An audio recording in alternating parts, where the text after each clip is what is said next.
हे welcome back everybody. आप सभी कैसे हैं? आज के इस साइकोलॉजी कीवर्ड्स वीडियो सीरीज के अंतर्गत मैं आपसे बात करूंगा सर्कैडियन रिदम के बारे में।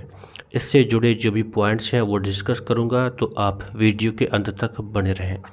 अगर आप इस पीडीएफ को प्राप्त करना चाहते हैं तो टेलीग्राम पर जाकर पीडीएफ को देख सकते हैं। टेलीग्राम का लिंक मैंने डिस्क्रिप्शन बॉक्स में दे रखा है। तो आपके सामने यहाँ पर लिखा हुआ है सर्कैडियन रिदम्स। तो हमें ध्यान रखना है, circadian rhythm refers to the natural internal biological clock that regulates various physiological and behavioural process in living organism. आपने पहले भी कई बार सुना होगा कि हमारी बॉडी में एक बायोलॉजिकल क्लॉक होती है जो कि हमारे डेली एक्टिविटीज़ को मेंटेन करती है। तो यहाँ पर वही चीज़ लिखी है कि जो सर्कैडियन रिदम है, इसका मतलब है कि एक ऐसी बायोलॉजिकल क्लॉक है हमारी बॉडी में जो कि हमारे फिजियोलॉजिकल और बिहेवियरल दोनों चीज़ों को मेंटेन करता है। और ये ओवर 24 आवर्स का साइकिल होता है और उसके बेस पर काम करता है। मतलब कि अगर हम बात करते हैं आज शाम को 6 बजे से, तो हम ये कल शाम को 6 बजे तक का एक पूरा 24 आवर क्लॉक को लेकर चलते हैं।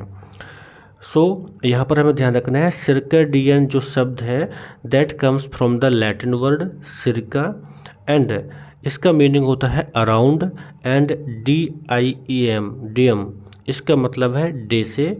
और इसका जो पर्टिकुलर ओवरऑल मतलब हो जाता है कि ऑल ओवर डे की जो एक्टिविटी है उसको ये डिफाइन करता है। यहाँ पर लिखा है highlighting the daily nature of this rhythm, यानी सर्कैडियन एक ऑल अराउंड जो डे की एक्टिविटी है उसको ये बताता है।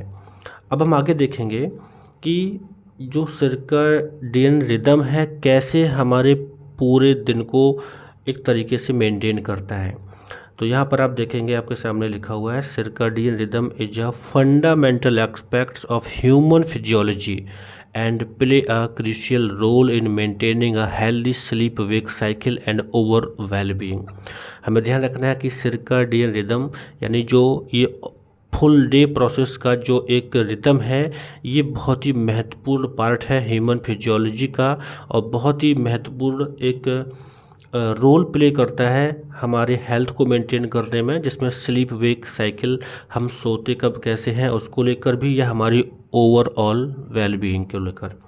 हम अगर थोड़ा सा गौर से यहाँ पर इस इमेज में देखेंगे तो हमें बहुत सारी चीज़ें पता चलेंगी। देखिए, जैसे कि एक सर्कैडियन रिदम का एक साइकिल बना है। अगर हम बात करते हैं यहाँ से, अगर हम शाम को 6 बजे से बात करते हैं तो यहाँ पर देखोगे 6 बजे हाईएस्ट ब्लड प्रेशर लिखा हुआ है। यानी इस दौरान एक निश्चित टाइम है पर डे के हिसाब से, बायोलॉजिकल या नेचुरल तरीके से एक पर्टिकुलर टाइम है कि इस टाइम पे ब्लड प्रेशर हाइयर होता है। और इसके बाद हम जब आगे बढ़ेंगे, यहाँ पर ये टाइम लिखा हुआ है 7 o'clock का, तो इस टाइम पे हाईएस्ट बॉडी टेम्परेचर होता है। यहाँ पर 9 बजे का टाइम लिखा है, ये टाइम होता है मेलाटोनिन सेक्रेशन, यानी जो हार्मोन होता है नींद को लाने के लिए, तो ये इस टाइम पर होता है। इसके बाद जैसे रात हो जाती है और इसके बाद 2 बजे ये डीपेस्ट स्लीप स्टेज होती है। और यहाँ पे 4:30 का जो टाइम लिखा हुआ है लोवेस्ट बॉडी टेम्परेचर होता है। और इसके बाद 6:45 का टाइम यहाँ पर जो लिखा हुआ है ये आपका शार्पेस्ट ब्लड प्रेशर होता है।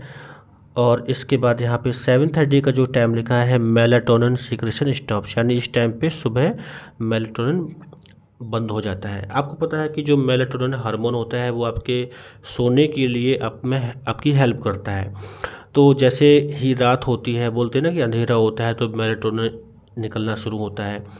तो मतलब ये है कि हमारी बॉडी में एक बायोलॉजिकल क्लॉक है कि किस तरीके से चीज़ें हमें हमारे सामने आएंगी और बॉडी वैसे ही रिस्पॉन्ड करती है। तो इस तरह से ये पूरा एक साइकिल है, आप इसको और अभी अच्छे से देख सकते हैं। बेसिकली हमें ध्यान रखना है कि सर्कैडियन रिदम एक महत्वपूर्ण एस्पेक्ट्स है जिसमें कई सारी चीज़ें इन्वॉल्व हैं हमें बेहतर बनाए रखने के लिए।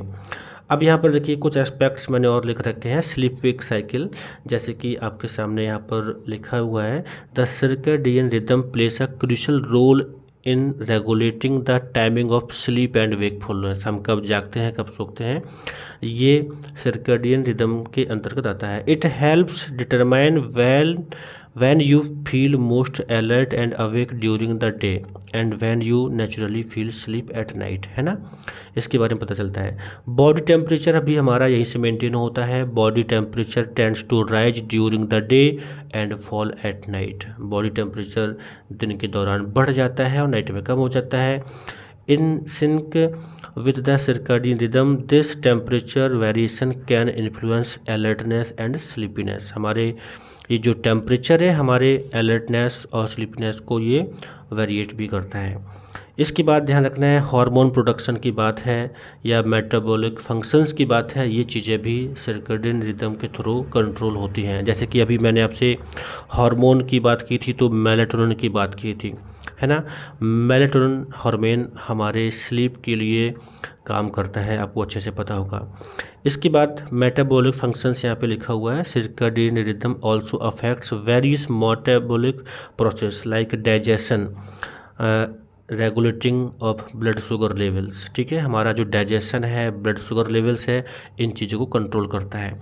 आपने देखा होगा कि आज के दौर में लोगों का जो काम करने का तरीका है, जैसे कि कुछ लोग ऐसी जॉब करते हैं जो कि नाइट के टाइम पर होती है, या फिर कुछ लोग जो फ़ोन को ज़्यादा चलाते हैं, जब वो लेट नाइट तक जागते रहते हैं तो वो अपनी बायोलॉजिकल क्लॉक को डिस्टर्ब करते हैं जानबूझकर, या हम कहें कि हम सर्कैडियन रिदम को ब्लॉक करते हैं, उस एक पर्टिकुलर पैटर्न को ख़राब करते हैं, तो फिर बॉडी में कई सारे इश्यू आने भी शुरू हो जाते हैं।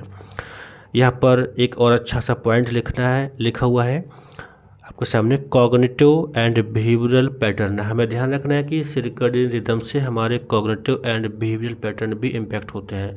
हमारा मूड या कॉग्निटिव परफॉर्मेंस या physical activity levels can fluctuate in accordance with the circadian rhythm.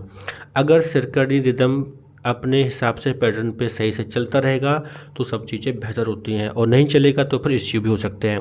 For example people typically experience a mid afternoon slump in alertness. दोपहर के बाद देखा होगा कि थोड़ा सा अलर्टनेस में कमी भी आ जाती है, और इस तरह से आपको ये चीज़ें ध्यान रखनी है।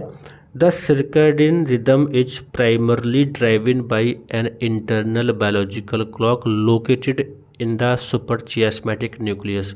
ये बहुत ही इम्पोर्टेंट पॉइंट है कि जो सर्कैडियन रिदम है वो हमारे बॉडी में जो ब्रेन होता है वहाँ पर जो सुपर चियास्मेटिक न्यूक्लियस होता है वहाँ पे एक बायोलॉजिकल के रूप में लोकेट होता है। ये इम्पॉर्टेंट एक पॉइंट है, क्वेश्चन बनता है स्कूल के एग्जाम में, तो उसे ध्यान रखिएगा। यानी जो SCN होता है सुपर चियास्मेटिक न्यूक्लियस, वहाँ पर एक बायोलॉजिकल क्लॉक होती है या सर्कैडियन रिदम पॉइंट होता है, which responds to the external cues like light and darkness. Exposure to natural light during the day and darkness at night helps to synchronize the maintain this internal clock. ठीक है, अब हमें एक अच्छी सी बात यहाँ पे अपने आप समझ में आ जाएगी कि सर्कैडियन रिदम अगर बेहतर होती है तो सब कुछ बढ़िया चलता है।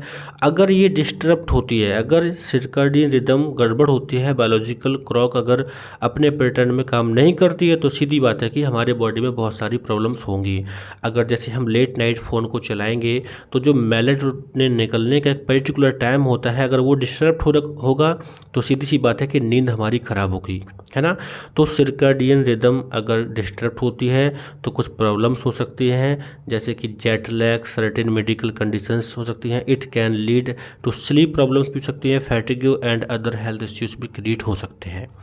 और वैसे आज के दौर में जिस तरह से इंसान ने जीना शुरू किया है, तो आप देख सकते हैं कि इंसान ने अपनी बायोलॉजिकल क्लॉक को डिस्टर्ब भी किया है।